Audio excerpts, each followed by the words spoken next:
we're about to do is such a let me use the right word, a threat. It's such a threat to the way the church is set up that I know they're going to come mess with me. I already know it. Because this in itself and the essence of what we're doing goes against everything about the church. Everything.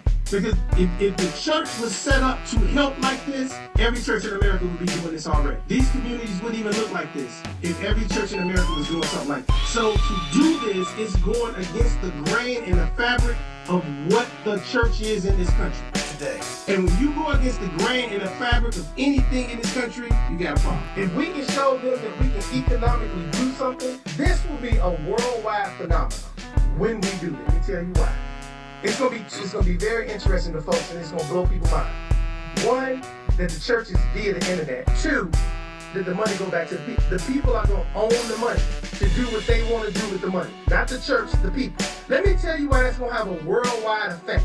It's gonna have a worldwide effect because when the media hears of this and we put it together and we show them that we're buying something, the first thing that's gonna pop in everybody's mind who's going to church is why our church ain't doing it. Well, Pastor, excuse me, Pastor. Pardon me. Excuse me, Pastor. Why is not church doing this?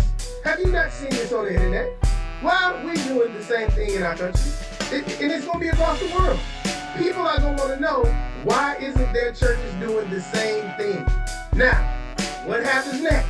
If their church isn't doing the same thing, and we say, well, we're doing it again next year. Oh, wait a minute.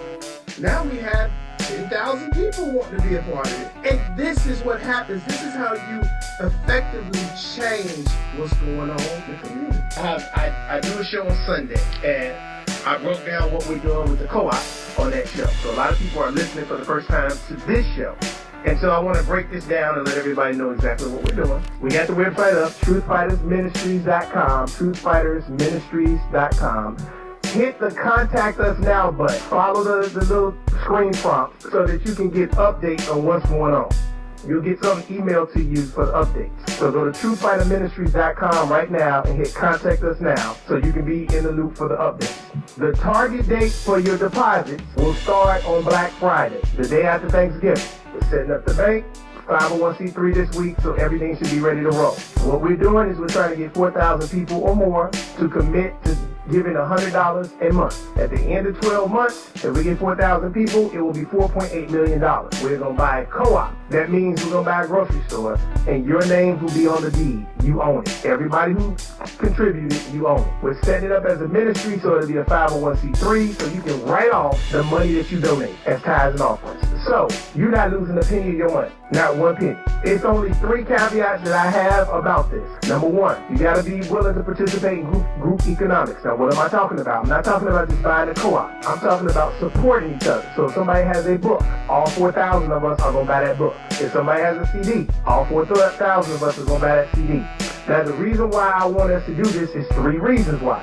1, it helps everybody get out of debt as we go to try to start building and buying these co-ops across the country. 2, it teaches us to work within our own circle, our group, to support each other first. It keeps your money within your group. It's just like the Jewish community does right now. That money will pass hand in that Jewish community 12 times before it leaves that community. So it doesn't matter if you're Latino, black, white, whatever you are. If you are in poverty and you're a part of this, we're keeping the money in the group. 3rd reason I want us to do this is because it builds trust back into our community. We need to rebuild trust in order to keep moving forward, in order to change what's going on. 2nd caveat that I'm going to have. You cannot jump in this 9 months down the road, because it's not fair to the people who've been there since day one. If 9 months down the road you say, oh man, they done raised over $3 million, they about to buy this, here's my $1,200, I'm going to be a part of it. Nope.